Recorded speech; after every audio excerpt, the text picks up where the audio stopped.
I'm your host and life coach, Zen. And I'm your co-host and motivational speaker / mentor, Kai. Welcome to Life Verbs Podcast, an empowering podcast where we hydrate your soul and we fortify your spirit. Wait a minute, Zen, wait a minute. We also intensify and renew your mindset. So let's get to it, how we get to it. That's right. That's right. Today, you all, we have the woman who has inspired me to become a life coach. Michelle Chalfant is here.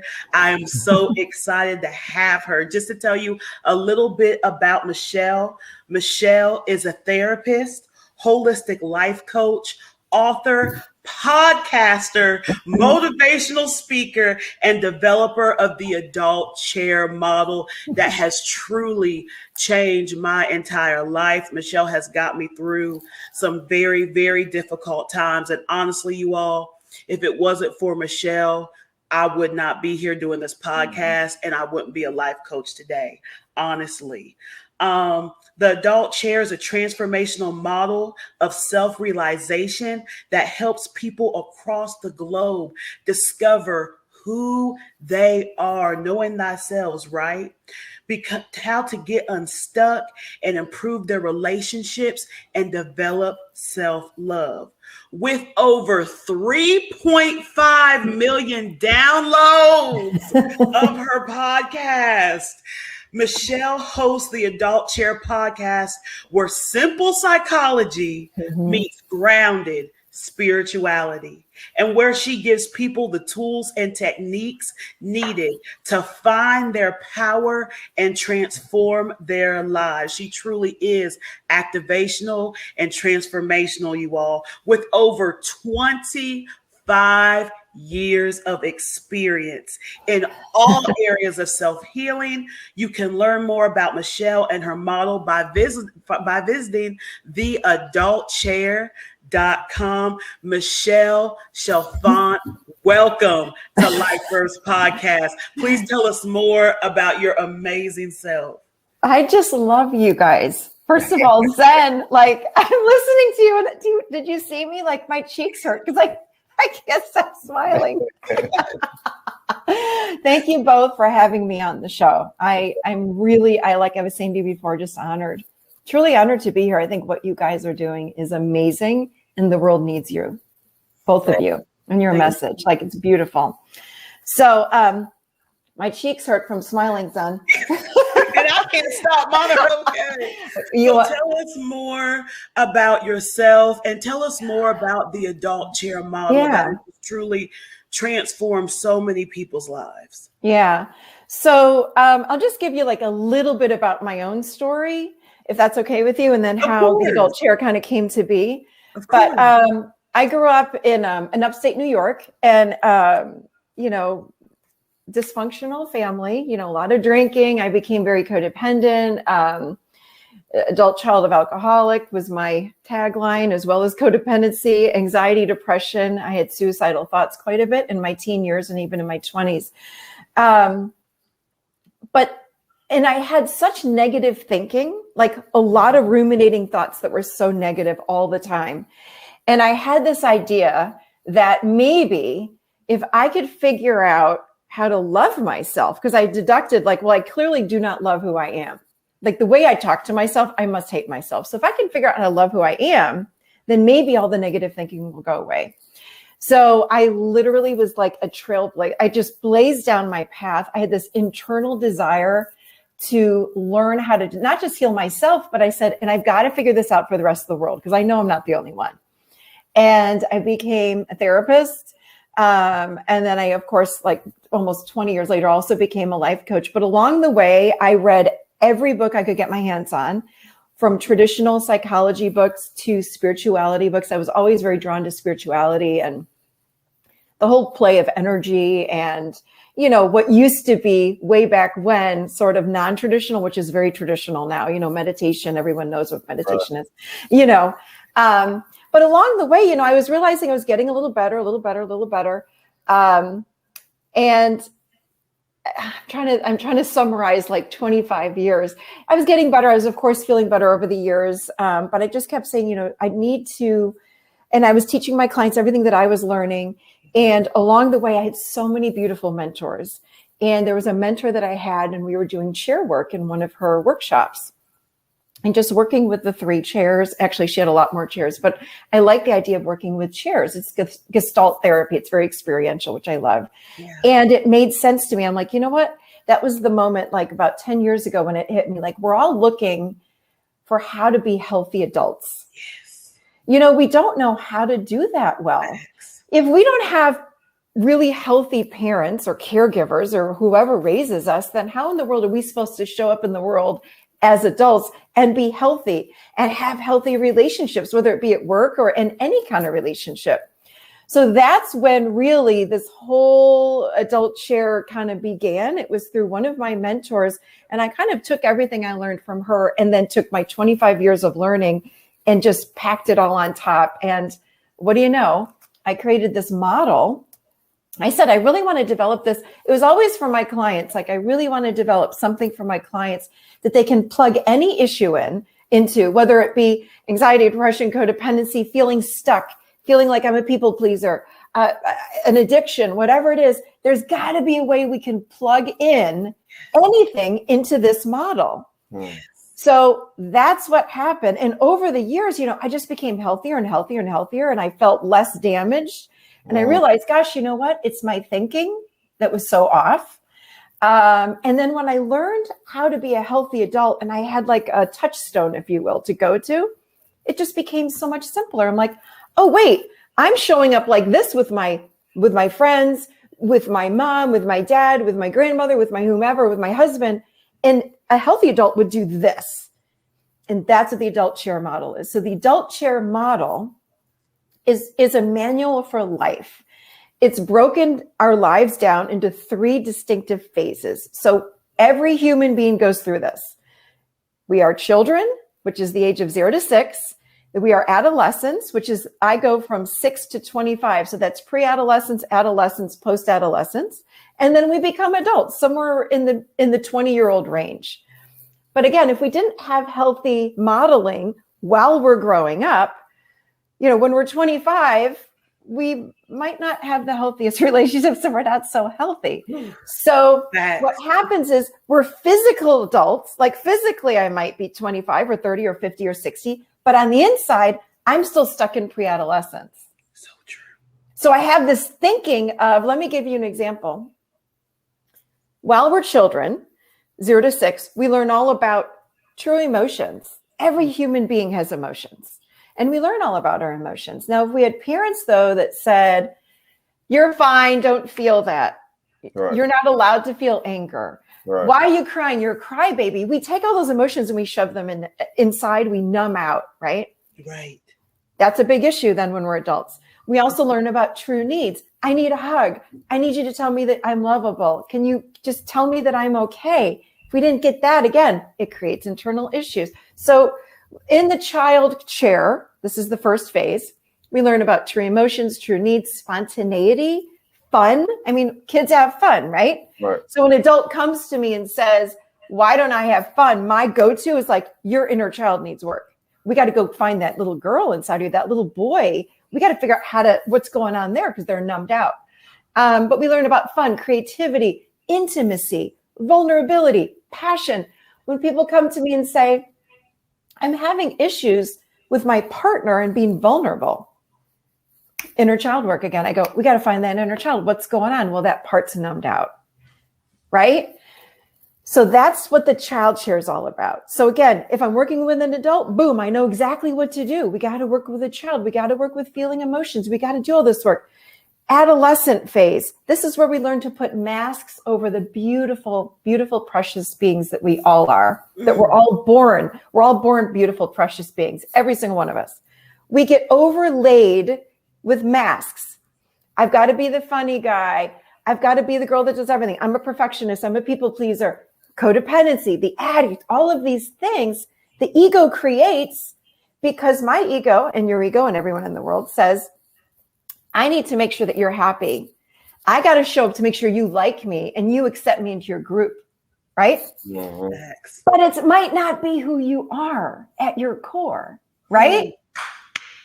So, Speaking. yeah, right? So it's probably not, because we learn to be who you want me to be. So who your grandmother wanted you to be. I'll show up like that because then I feel love. I'll show up with whoever you want me to be, my boyfriend, my girlfriend. Oh, you want me to be more like that? I can change who I am. So what happens is by the time we're adults, you know, everyone talks about living authentically. You can't live authentically if you're covered up with masks and costumes, right? Yes. So the adult chair gives you that touchstone and it says, okay, this is what a healthy adult looks like. I am living in the moment, which means I don't make up stories and assumptions about what's going on with you, what's going on with me. I live with fact and truth.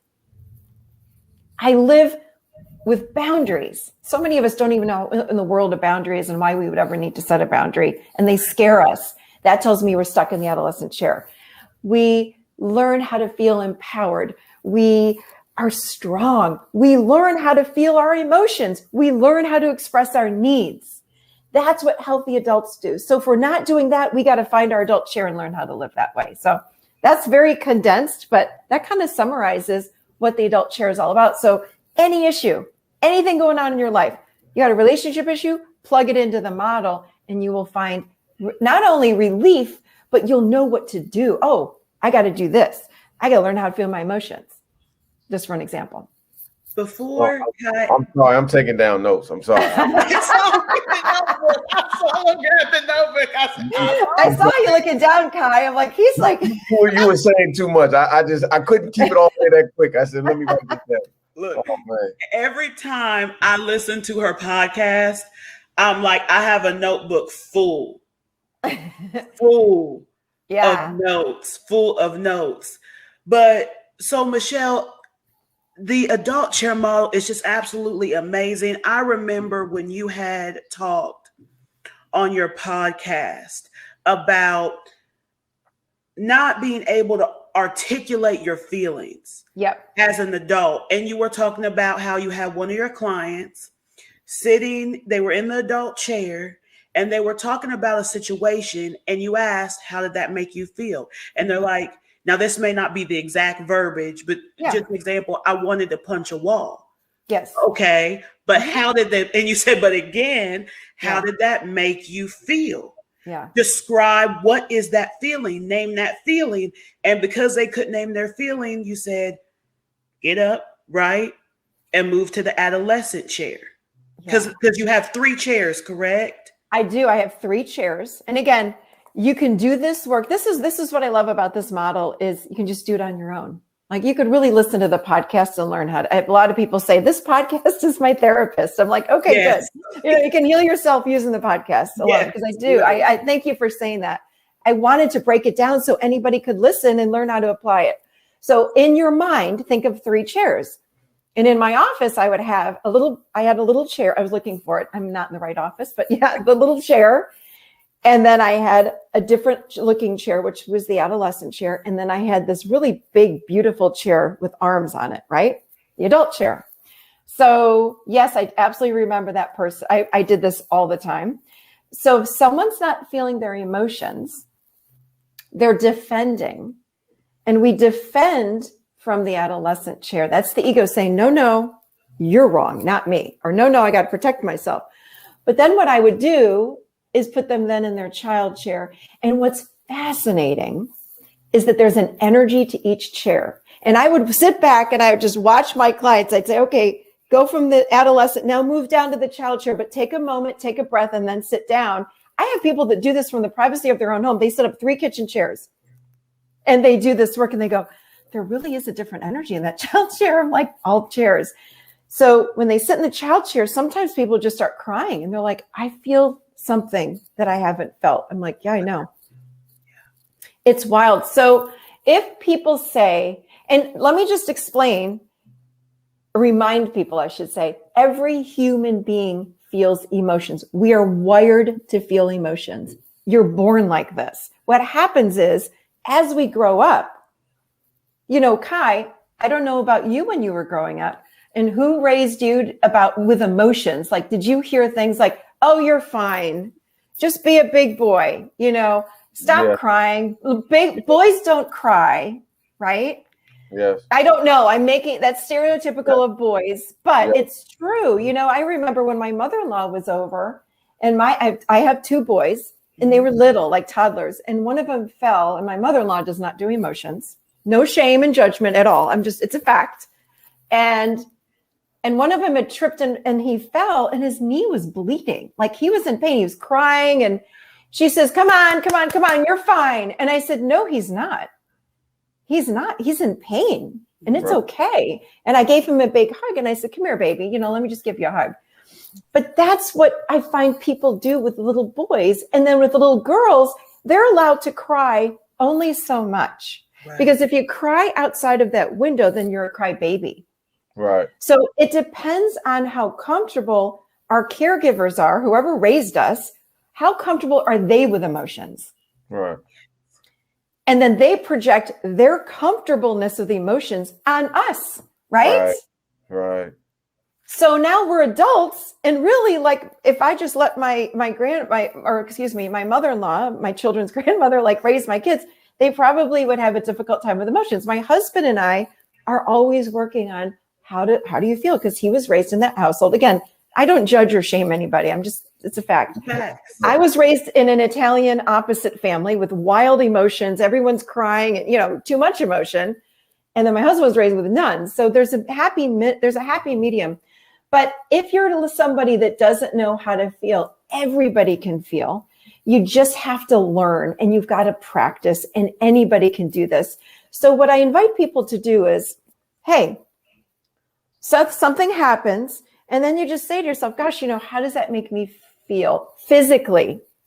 Because when I ask people, hey, how does that make you feel emotionally? What I find is people immediately go to their ego defense or their, what I call the adolescent chair, and they try so hard. I don't know. Oh my God, they don't want to get it wrong, right?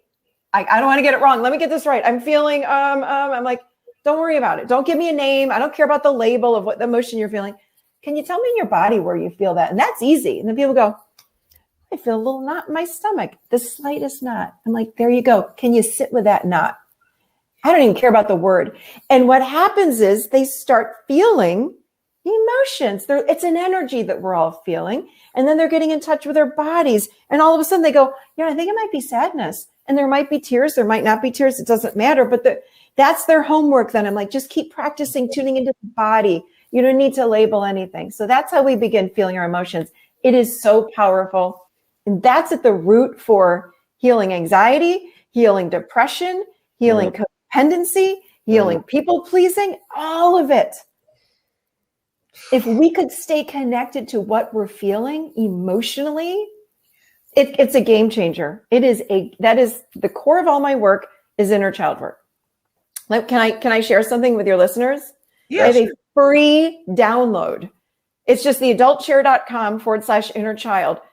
I don't know if you've done this then, but 2 inner child meditations that guide you on how to connect with this inner child with journaling prompts that will take you there. So when people go, I can't do it, I'm like, I've walked you through. It's free, 100% free.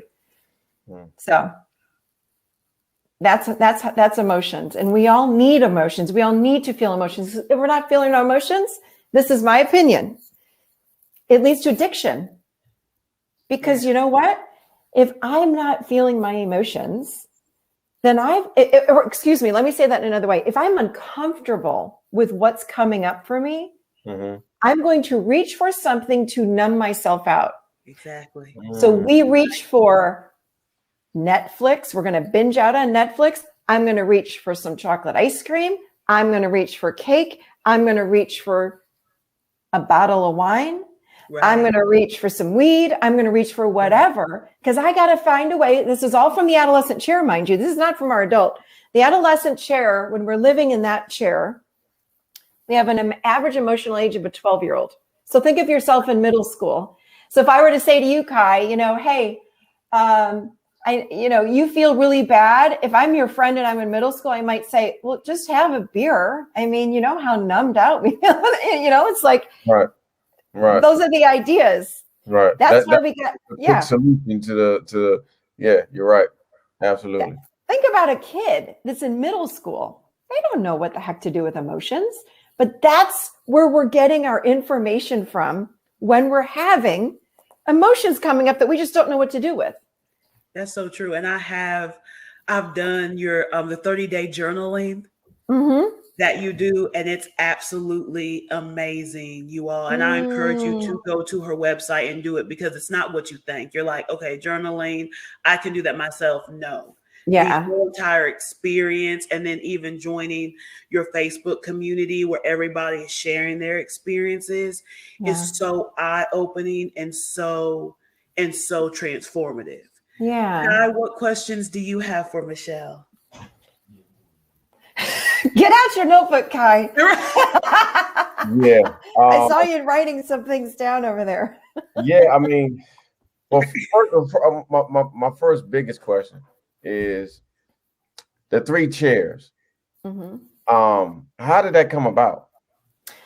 So, like it could have been 4, it could have been 2, right? But it makes so much sense when you broke it down and you just went through it, and then it's like, man, I got 3 chairs in my house. I'm going to, you're going to go home and you're going to set those things up. Right. Yeah. So I had been doing a lot of inner child work over the course of most of my career, because I love the idea, again, of the inner child. But it was with one of my teachers that I had about 10 years ago. And I was in a workshop with her, or like a course. And part of the course, we were doing chair work. A lot of therapists use chair work. It's part of what we call experiential work, or Gestalt therapy, empty chair work. I don't know if you've heard of that. But anyway, she had many, many chairs, but she did include these 3 chairs. And I remember watching her, so we had a group of 10 of us, and we'd go up and we'd work these chairs. And I'm like, I'm telling you, there was one day I sat on the couch and I was watching someone do that work. And it was like, I can still tell you where I was sitting and the feeling I had. It was like lightning came down through me. And I thought, and that was when I said, I got to do something with these 3 chairs that I'm learning about right now. I like these 3 chairs. I had done child chair. I had done but I liked the way that this teacher had put it together.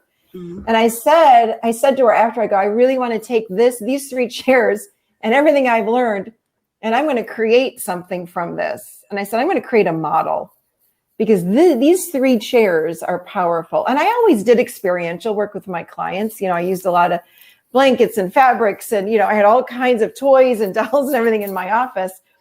And I had chairs, but I would do inner child work and things like that. But I liked these 3. And she's like, yeah, go for it. Take it and run. And that's exactly what I did. So I just kept developing this.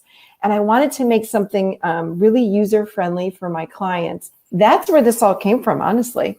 I thought, well, I need a resource for my clients. This was, 8 years ago. And it just keeps growing, and I keep adding to it and changing it. And one of the most powerful things you said, and it stuck with me, and that's why I had to grab my pad. Being who people want you to be. Yeah. And not being who you want to be. Right. And that was something that I had struggled for a long time. Time. Like the stuff I wanted to do, I didn't, because it wasn't considered cool, or it wasn't, or maybe it was cool, but I didn't think it was cool to me. Yeah. Right. So I didn't do it. And now I feel like I'm in my space now where I'm just doing what I like to do. And I don't care what people say. Right. But it took a lot to get to that point. That was the biggest anchor that was holding me down all my life. you know. Makes so much sense. Absolutely, yes. So yeah, it's hard. Isn't it hard to crack? I call it cracking the mask.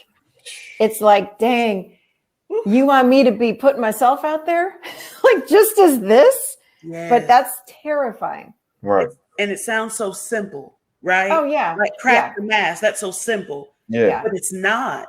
Yeah. Like you said, in reality, it's really difficult to do. Michelle, I got to ask you what we ask every guest that comes on. Yes, I'm ready to hear this one. Right, look, he got his pen ready. He's like, what is a life verb, Michelle, that you live by? A life verb is a trademark phrase that I created, and it's your life philosophy that is obtained through your personal life experiences. Think of it as the hook to the theme song of your life. A life verb also means living in action. So much I have been waiting. Yeah. What is the life verb, Michelle, that you live by? Well, it goes along with what Kai just said, honestly. Mm-hmm. My life verb, I'm going to have to say, is to be brave and be yourself. Yes. It really is about, you know what? I'm going to say this, and I know it's not what other people are going to like, but this is just who I am. And it's like closing your eyes and taking that jump and saying, I'm just going to do it. Because the more you do this, the freer you feel in your life.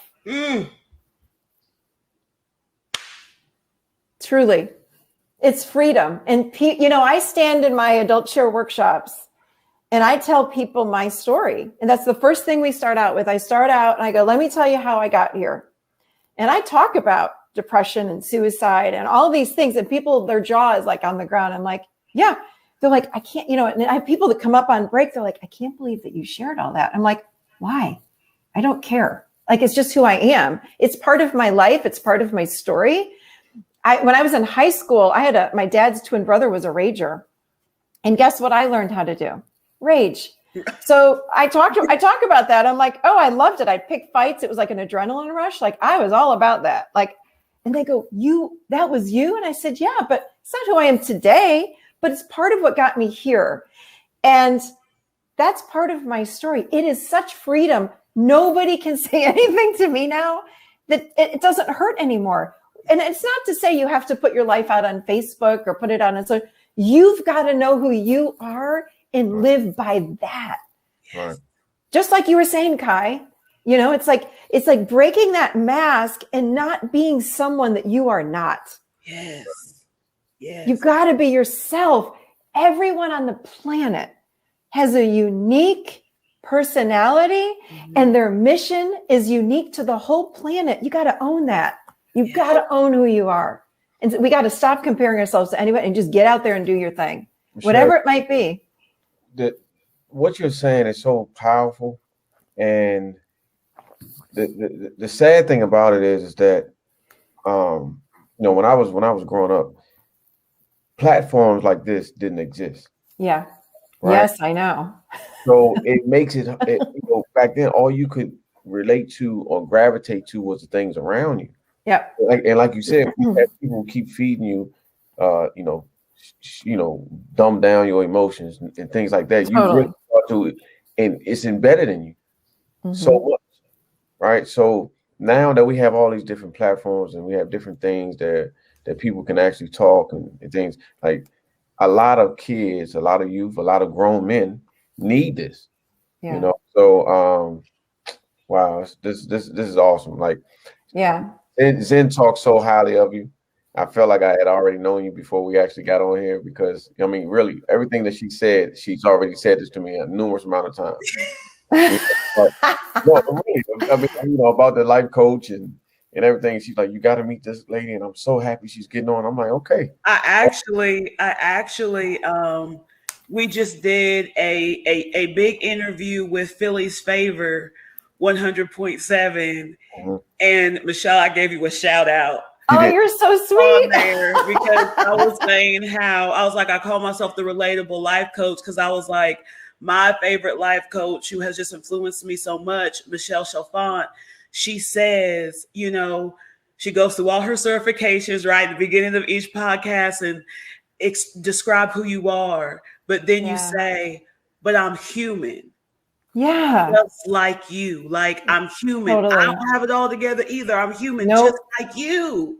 Yeah. So true. I just posted that on Instagram the other day. I just did an IGTV around, what did I call it? The codependency funk. I had fallen in my codependency funk. Now, do I live with codependency every day anymore? No. You know, I've come so far with it.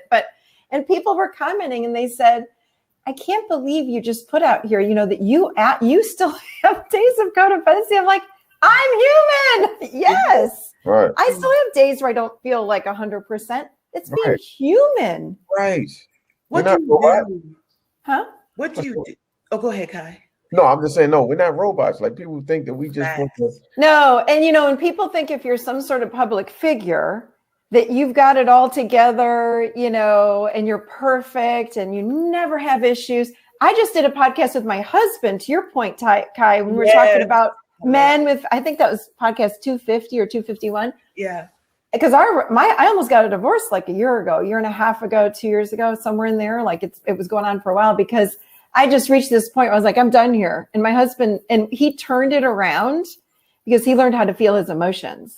Wow. And then he talks all about it on that show, how he as a man, you know, again, remember, he was raised in a household, they didn't do emotions.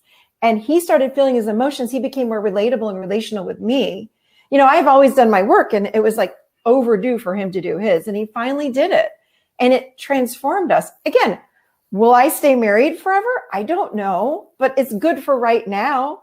Yeah. So I really do take each day as it comes. So, yeah. Anyway. And that's okay. It's totally okay. Like, I feel like I love how you admitted that and how you accept that, because that is a hard thing for a lot of people to accept because they want to see forever. They're so fixated and focused on forever that they're not being mindful in the present moment and being okay with the fact that things can change. And 100%. It's okay because that means that you're evolving. Right. I really believe that not all relationships are meant to be forever. And I don't mean just a partnership. I mean friendships, work relationship. I mean, if I keep growing and every time I work on myself, I become someone a little different. So maybe then my friends from high school, they're not the best match for me anymore, you know, and it's okay. That's the thing. We don't need to get in the adolescent chair and judge and say, I wonder why they don't want to talk to me anymore. I wonder why am I not feeling them anymore? It's like, let it go. You don't need to create a story or assumption. It's just like, they're just not a match. It's okay. And we move on with grace and love and respect. Done. It doesn't have to be a big damn drama. Wow. You know? You don't even know what you just said just now. Oh. They know. They know. Favorite phrase. But wow. If you keep working on yourself, then you are not going to be a match for everyone. If you keep working on yourself in 1 year, you won't be a match for all the same people that are in your life right now. I'll tell you that right now. Ooh. You're not. And by the way, it's okay. It's okay. It's okay. And that you don't need to make a story up about it. That's the big thing. We go into this adolescent chair and we start going, I wonder why they don't like me anymore. And They're just not a match. You know, the people that I hung out with in my 20s and 30s, I was a big partier. I don't drink anymore. I might have one drink a year, if that. I really just don't drink. So it's this is an extreme example, but so I don't really hang around people that drink a ton anymore. It's just not me. It's not who I am anymore. I don't judge those people. I don't blame anybody. I don't think I'm better than anybody. It just is. Yeah. You know, people that make fun of meditation or self-help wouldn't be a match for me. And that's okay. It's just okay. It doesn't mean we're better or worse than anybody. That's where we go into story with the ego. The ego's got to figure out why. No, we don't. It just is. Yeah, it just is. You got to honor what's going on in that present moment and we get so attached to outcomes and how we think things should be. We got to stop it. We got to stop it. It only hurts us. That's the truth. That's the truth. Michelle, how, for the people who are listening, for our listeners, one, what are some steps that they can take in moving out of that codependency? Like you said, sometimes you even find yourself, and everybody does. I do too. I'm sure Kai does. This is a common thing. But in that moment, what can we do? When we're feeling codependent? Yeah, so that we're not leaning more into it, that we're backing out of that. Can I just explain my definition of codependency? Yes, please. My definition of codependency is, again, very simple. Everything I do is simple. It's instead of having an inward focus and staying connected to the self, it's an outward focus of other. So in other words, this is how I break it down really easily. Again, I'm okay only if you're okay. Yes. Okay. So if Kai and I are dating and he's going down the drain and he's ticked at me or he's mad about anything in the world, it might have nothing to do with me, then I'm anxious inside because he's not okay. That's codependency. I have an outward focus of self. It means I was raised in a family that, again, nobody focused on me. There was not a lot of validation. I didn't know. I was not allowed to, it goes back to this, was not allowed to feel my emotions. So I learned, maybe I had an alcoholic person that was raising me. It could have been a ton of things. Maybe my parent enmeshed with me. They leaned too heavily on me and treated me like an adult when I was just a child. But I need to learn, if I'm codependent, how to focus on me. So the first thing that I teach when I'm teaching or I'm working with someone that's codependent is, again, you got to get in touch with your emotions. What are you feeling? So when I want to go and take care of Kai, who's my boyfriend, because he's not feeling well, the healing is to sit in my emotions around Kai being anxious or angry. I got to sit with what's going on with me. That's how we start to heal our codependency. I'm not, codependency, in my opinion, is an addiction. So the withdrawal is not taking action when my boyfriend is having a bad day. The withdrawal is me sitting here having such feelings coming through my body and not acting on them. So that's number one. We really got to get in touch with what I'm feeling. And the more I'm okay with my own emotions coming up through me, that's the healing that starts to happen. Number two, it's very important to have somebody that can give you a reality check of if you're being codependent or caring. So, because as codependents, we think everything we're doing is very caring and loving, and it's not. We are losing ourselves. Let me say this in another way. If I'm losing myself by caretaking another, that's the sign of codependency. But I don't even know that I'm doing it. It's an unconscious program that was set up probably in childhood. So I need to be able to call Zen and say, hey, girl, am I being codependent or caring with Kai? Because I feel like I need to call him 3 times or I need to do this. And then you'll be like, yeah, that's a little codependent. Okay, thank you. Like we need a reality check because our reality is skewed. We don't understand that it's not being caring. It's really being codependent. So that's another thing that we need. You can join a codependency group. You can get a life coach like Zen. You can get a therapist. You can do anything, but you need get a great friend that you can call and say, I need to understand, am I being with my children, codependency or caring? So those are the 2 really big things that we need with codependency. Well, I feel like like I'm in class. Like I haven't taken this amount of notes since I've gotten on one of my other businesses up my Zoom call. Like this is amazing. I'm so glad. Thank you. Yes. So glad.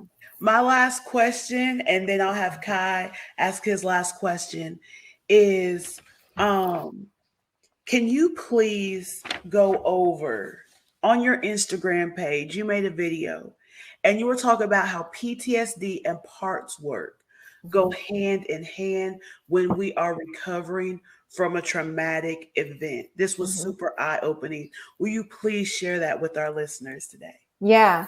So a big part of the adult chair model is that we are not just one person.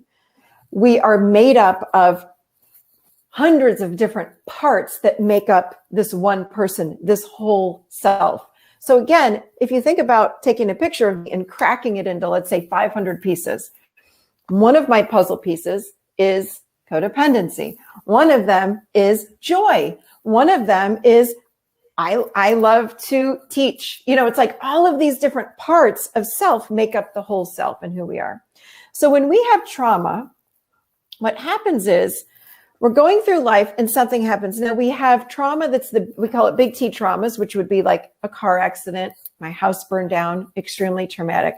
We also have small T traumas, which are things like, again, I might not have gotten emotional validation when I was growing up for most of my life. Those are like little trauma. I was told by my mother wasn't comfortable with emotion. So then as I'm a child and I'm going through life, every single time I'd have an emotion, my mother would run and lock herself in her bedroom because she wouldn't know what to do. Something like that. So this kind of thing also creates trauma, but small T traumas. So what we want to do with the adult chair model is we get in touch with the part of us that needs attention to unfreeze the trauma. Because when we are traumatized, part of us is frozen in time. So if my mother, again, screamed at me, or my father screamed at me and called me a crybaby, a part of me might be stuck in time. So it sounds crazy. I know this sounds like what are you talking about? We're stuck in time. There is no time in the brain. The brain doesn't understand. Is it happening now or did it happen 25 years ago?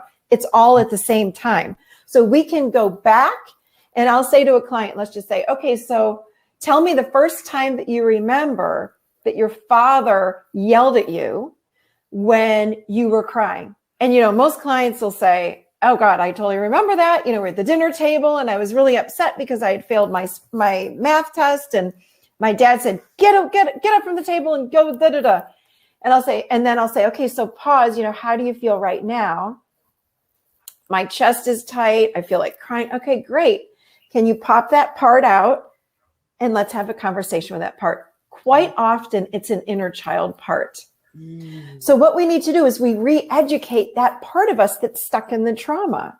So, and I do this work even with people that have had, like a car accident. Part of them is stuck, and this sounds crazy. They don't, because with a trauma, we're stuck in time. They don't know that they survived the car accident.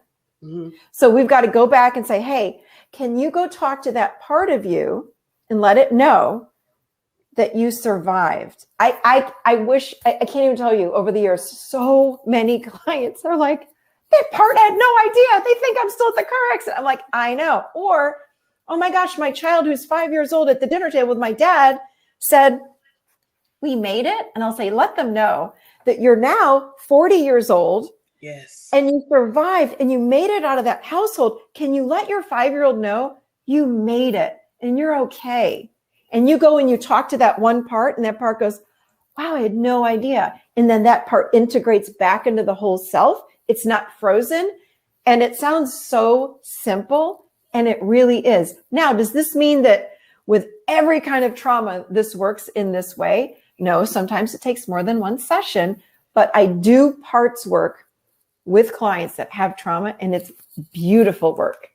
And it works quickly, as well as some other things. Sometimes I incorporate some energy medicine, crisscrossing your arms, the crisscross the right and left hemisphere of the brain. But parts work is sometimes all you need, most of the time all you need.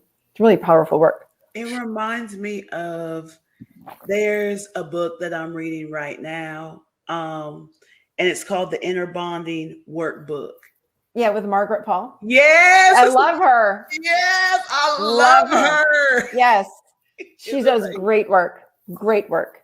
Yes, and it just reminds me of when she's talking about the wounded self. Yes. Because that stems from the limited beliefs of you being, a child, right? Yes. And being adolescent, and how those limiting beliefs, then they protected us, right, as kids, but now as adults, they no longer serve us, and it really messes with our frequency. Oh, for sure.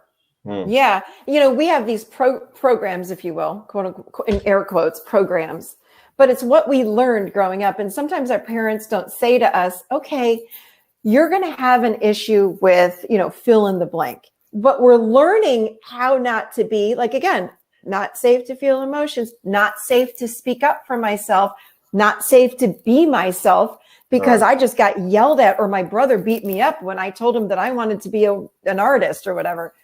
So I shouldn't. And then what happens is the ego goes, this isn't safe. Don't ever do that again. Don't ever tell anybody who you really want to be. So boom, that program is formed, the mask overlay is formed, and we become someone else. So yeah.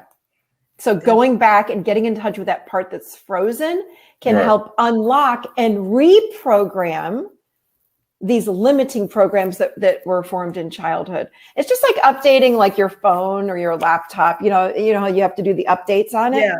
Humans need updates. Okay. And here's a crazy fact. You may know this, you guys. Our programs are formed in the child chair from the age of 0 to 6. So our adult, you guys, I don't care how old we are, we're showing up as adults living off of a roadmap or programs that were formed from age 0 to 6. Is that insane? Like, imagine trying to where do you guys live? Like in Atlanta? Georgia? I live in Atlanta, and Kai's in the DMV. He's in DC, Maryland. Okay, so imagine driving around with a roadmap from, 20 years ago. It'd be like, wait, this doesn't make any sense. This road's not here. This mall wasn't here. This store, but that's how we navigate as adults, with these totally outdated roadmaps that were from when we were 0 to 6, which is insane.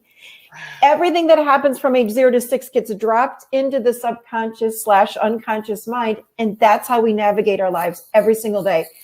That's why we need to live in our adult chair, which is the seat of consciousness. So when we're conscious, we say, wow, I can't believe I just said that to so-and-so. What the heck is that all about? That's not right.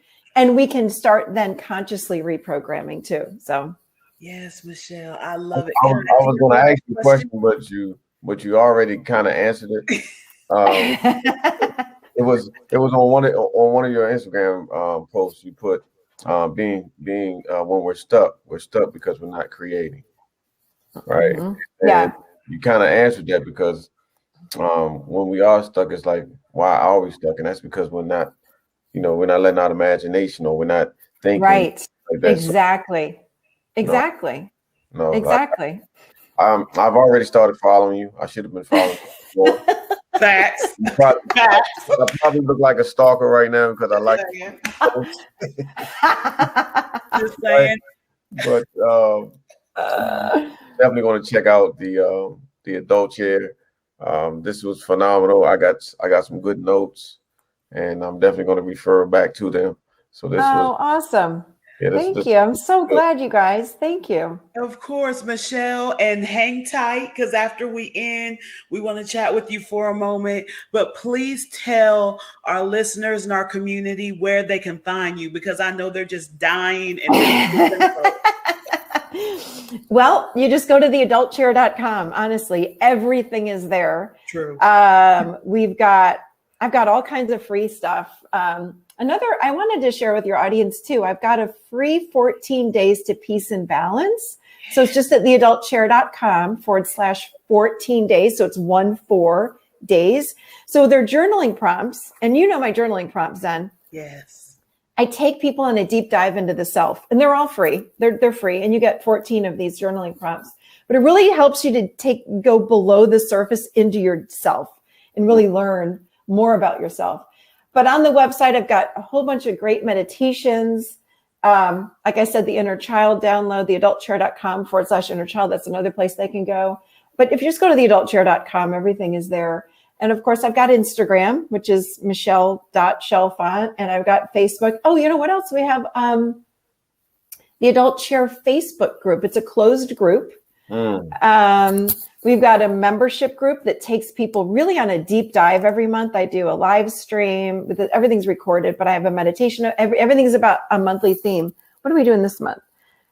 I believe. So it's all about believing in self and really believing in who you are. May is all about finding your power and stepping into power. So the TAC Tribe. We got the TAC Tribe. Yep, that's the TAC Tribe. And then we've got a certification program, the Adult Cheer Coaching Certification. And our next Adult Cheer workshop is on the beaches of Charleston, South Carolina in September. Yeah, so much. So you all, we got a lot going on. A lot going on. Be sure to check it out, because trust me, it will change your life. Michelle, again, thank you so much. And Michelle Chalfant's information is also located below in the description box. Also, make sure to subscribe to this podcast channel if you haven't already, and follow us on Instagram so that you can watch us live and interact and engage with us live. We go live 3 times a week. Oh my gosh. Sure that you come live with us. Michelle actually dropped in on one of them. So exciting about that. So excited about that. And our information is also located in the description box. Absolutely. Absolutely. And then if you're interested in advertising your business or gaining some exposure or becoming a sponsor here, contact Zen at her social media, or even best email her at contactlifeverbs with an S at gmail.com. Yes, and always remember to keep your soul hydrated and your spirit fortified. And as we close out, just remember that we're 2 Libras with 2 different views, but we're on the same way. And we're out. Thank you, Michelle. Thank you, guys.